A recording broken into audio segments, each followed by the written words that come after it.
नमस्कार दोस्तों। Recently United state के national oceanic and atmospheric administration द्वारा एक रिपोर्ट पब्लिश की गई जिसके अंदर कुछ ग्रेव कंसर्न बताए गए। उन्होंने कहा कि वर्ल्ड चौथा मास कोरल ब्लीचिंग इवेंट एक्सपीरियंस करने वाला है। इसके पहले 1998, 2010, 2014 से 2017 के बीच में 3 अलग अलग कोरल मास ब्लीचिंग देखने को मिली थी।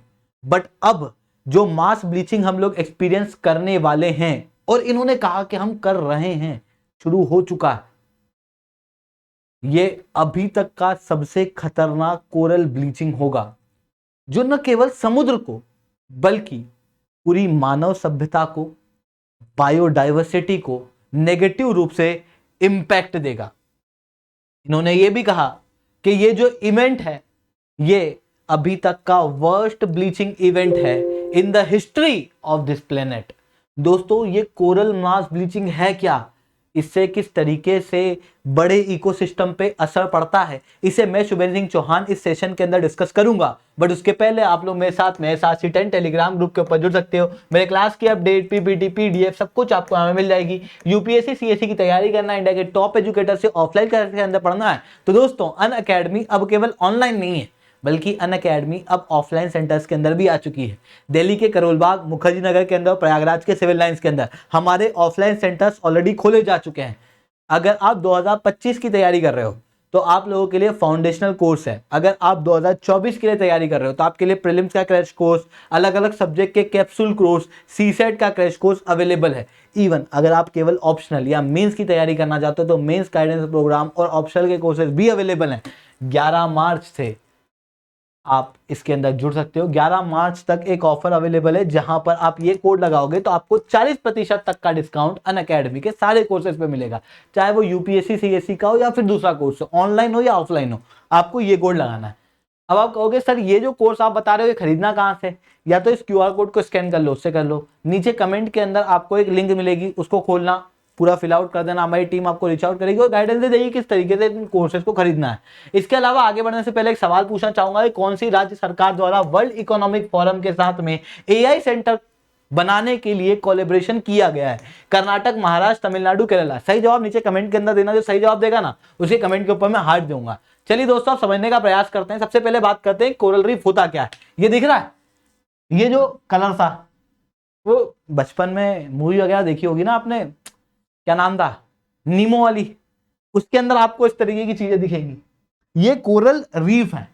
ये कोरल रीफ की खासियत क्या है? इन्हें समुद्र का रेन फॉरेस्ट कहा जाता है।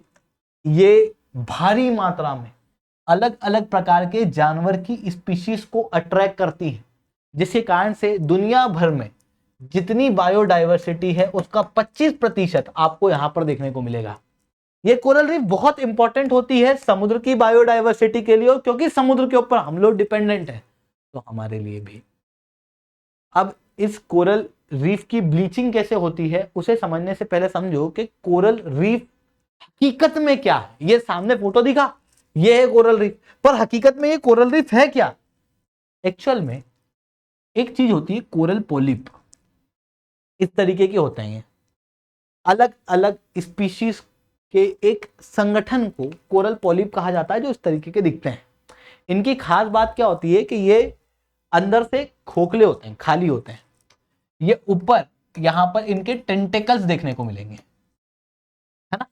ये जो कोरल्स हैं, कोरल दिख रही है, कोरल पॉलिप, इन्हीं कोरल पॉलिप के अगर आप ऊपर देखोगे तो छोटी छोटी सी अलगाएं दिखाई देंगी जिन्हें कहा जाता है ज़ूज़ेंथेल्लाए अलगाए। अब ये कोरल किस तरीके से अपना भोजन करती है इसे समझना। कोरल ज़ूज़ेंथेल्लाए अलगाए के साथ में एक सिम्बायोटिक रिलेशन में है, जहां पर ज़ूज़ेंथेल्लाए अलगाए फोटोसिंथेसिस परफॉर्म करती है, न्यूट्रिशन बनाती है और फिर ये न्यूट्रिशन कोरल को मिलता है। कोरल का जो टोटल न्यूट्रिशन है उसका 90% भाग इसी ज़ूज़ेंथेल्लाए अलगाए से आता है। 10% कैसे आता है मैंने बताया। इस ज़ूज़ेंथेल्लाए अलगाए के अलावा यहां पर ये जो कोरल में ऊपर वाला भाग है इन्हें टेंटेकल्स कहा जाता है। ये टेंटेकल्स थोड़े से चिपचिपे से होते हैं, उनके अंदर बारीक बारीक नेमोसाइट्स होते हैं। ये छोटे छोटे जो दिख रहे हैं ना, नेमोसाइट्स, पानी में जब उथल पुथल होती है तो पानी के जो छोटे जानवर हैं उनको ये पकड़ लेते हैं, चिपका देते हैं अपने अंदर, और फिर क्या होता है, ये जानवर को या कीड़े मकोड़ों को धीरे से अपने मुख में डालते हैं, फिर उसे डाइजेस्ट कर लेते हैं और ये जानवर अंदर चले जाता है। इस तरीके से यहां पर उसका डाइजेशन हो जाता है और ये बना देते हैं कैल्शियम कार्बोनेट। इनके एक्सक्रीटा के रूप में आप समझ सकते हो एक तरीके से कि कैल्शियम कार्बोनेट लगातार बनाते हैं।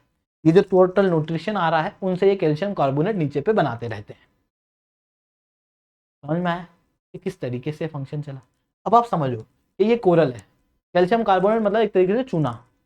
ये कोरल, इसकी डेथ हो गई, ये वाली कोरल की डेथ हो गई, तो इसके अंदर जो स्केलेटन है वो काय का है, कैल्शियम कार्बोनेट का, वो यहां पर जम जाएगा। फिर उसके ऊपर एक और कोरल आ जाएगी, फिर कैल्शियम कार्बोनेट जम जाएगा, फिर कोरल आएगी। तो मतलब चूना जमता जाना ना ढेर सारा, इससे बड़े बड़े आइलैंड बन जाते हैं भाई साहब, लक्षद्वीप, मालदीव, ये कोरल आइलैंड्स इसी तरीके से बने हुए हैं समुद्र के अंदर। अब ये जो कोरल्स हैं, इन कोरल्स पॉलिप को आपने देखा, अब जब इन्हीं कोरल पॉलिप के अंदर मैं उस लाइमस्टोन को भी जोड़ दूं जो इन्होंने बनाया, मैं वहां पर जो शेल हैं मरे हुए कोरल के उनको भी जोड़ दूं, जो अभी कोरल हैं उनको भी, ज़ूज़ेंथला अल्कायो को भी, ये पूरे इकोसिस्टम को मैं जोड़ूं जब, ये पूरे रीजन को मैं जोड़ूं जब, तो इसे मैं कोरल रीफ कहता हूं। कोरल पॉलिप क्या है, एक जानवर, एक केवल कोरल, पर कोरल रीफ क्या है, कोरल के साथ में उसके लिटोरल पार्ट, उसके स्केलेटन, वो जो लाइमस्टोन कैल्शियम कार्बोनेट है, वो पूरा रीजन कोरल है, कोरल रीफ है, समझे। और ये कोरल रीफ हमेशा इस तरीके के झुंड में पाई जाती है और भारी मात्रा में अलग अलग जानवर की स्पीशीज को अट्रैक्ट करती है। पर अब कोरल, एक कोरल को ही पकड़ेंगे और उसके साथ में ज़ूज़ेंथला लगाए, ये दोनों कैसे हैं, सिम्बायोटिक रिलेशन में है ना। मैं जब कोरल शब्द यूज करूं तो मैं एक कोरल की बात कर रहा हूं, और मैं जब कोरल रीफ को यूज करूं तो वो पूरे क्षेत्र की बात कर रहा हूं, ठीक है। कोरल और ज़ूज़ेंथला अलगाए सिम्बायोटिक रिलेशन में, एक तरीके समझो इन दोनों की आपस में शादी हो गई। ज़ूज़ेंथला अलगाए के नखरे बहुत हैं कि ज्यादा तेज चलोगे तो मैं छोड़ के चल जाऊंगी, और ये बहुत स्पेसिफिक है कि मेरे को खाना चाहिए तो ऐसा चाहिए, मेरे को पानी चाहिए तो ऐसा चाहिए, मेरे को ये चाहिए तो वैसा चाहिए, अगर मेरे को नहीं मिला तो मैं छोड़ के चली जाऊंगी। ज़ूज़ेंथला अलगाए को क्या चाहिए, बोले कि तापमान ना बहुत ठंडा होना चाहिए ना बहुत गर्म, लगभग 23 से 25 डिग्री सेल्सियस के बीच में पानी होना चाहिए समुद्र का।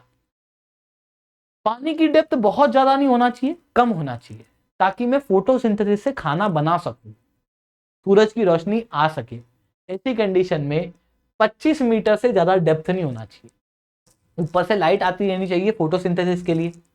समुद्र की सैलिनिटी होना चाहिए पर बहुत ज्यादा नहीं, मीडियम। पानी साफ होना चाहिए तभी सूरज की रोशनी आ पाएगी, तभी खाना बना पाएंगे, और पानी वेल ऑक्सीजनेटेड होना चाहिए तभी फोटोसिंथेसिस हो पाएगा। ये सारी कंडीशन चाहिए। पानी के अंदर टर्बुलेंस नहीं होना चाहिए, कचरा नहीं होना चाहिए, तभी ज़ूज़ेंथला अलगाए रहेगी। अगर ये कंडीशन फुलफिल नहीं हो पाती है तो ज़ूज़ेंथला अलगाए कोरल को छोड़ के चली जाती है, इनका ब्रेकअप हो जाता है। और धीरे धीरे करके, जैसे एक आशिक होता है, क्यों मैं तुमसे दूर हूं, बिल्कुल एकदम धीरे धीरे करके पीते पीते सफेद पड़ जाएगा, फिर धीरे धीरे काला पड़ जाएगा। ठीक उसी तरीके से कोरल जो अभी तक आपको रंग बिरंगी दिखाई दे रही थी ज़ूज़ेंथला अलगाए की वजह से, जब ज़ूज़ेंथला अलगाए उसको छोड़ के जाएगी तो उसका कलर चेंज होने लगेगा, और जब उसकी ब्लीचिंग हो जाएगी तो वो व्हाइट कलर की दिखने लगेगी। अभी भी ज़ूज़ेंथला अलगाए वापस आ जाए तो इसका जीवन संवर जाए और ये वापस से कलर में कन्वर्ट हो सकती है। पर अगर ब्लीच होने के बाद भी कोरल नहीं आए, ज़ूज़ेंथला अलगाए कोरल के पास नहीं आई, तो फिर कोरल ब्लैक पड़ जाती है और कोरल की डेथ हो जाती है। ज़ूज़ेंथला अलगाए पर छोड़ के जाएगी क्यों, ज़ूज़ेंथला अलगाए इसलिए छोड़ के जाएगी क्योंकि ये कंडीशन मीट नहीं होगी। अब एक बार इन कंडीशन को आप ध्यान से देखो, तापमान, क्या ये एक कोरल के लिए है या फिर उस पूरी कोरल रीफ के लिए सेम ही तापमान मिलेगा पानी में, पानी साफ है या नहीं, पानी की डेप्थ कैसी है, लाइट आ रही है नहीं, ये सब इन्वायरमेंट है जो उस पूरे कोरल रीफ में है।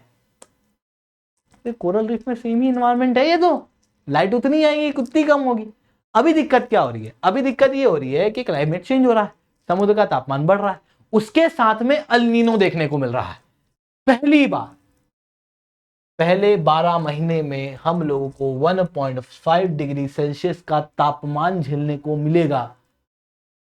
8 फरवरी को इस तरीके की रिपोर्ट आई है जो बता रही है कि climate change is real now.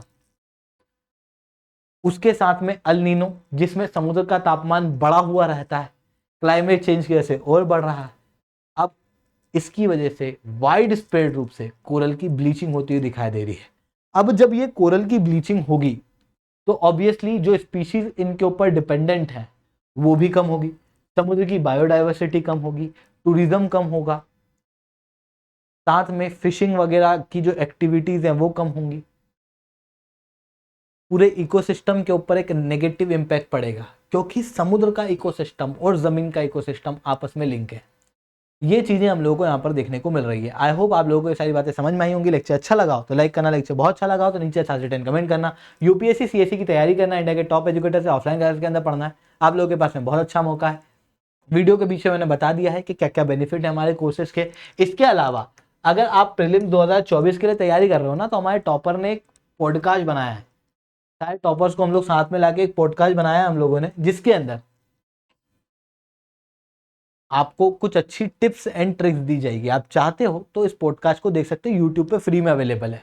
इसके अलावा इस वीडियो को एंड तक देखना ताकि आपको समझ में आ सके हमारा सेंटर किस तरीके का दिखता है।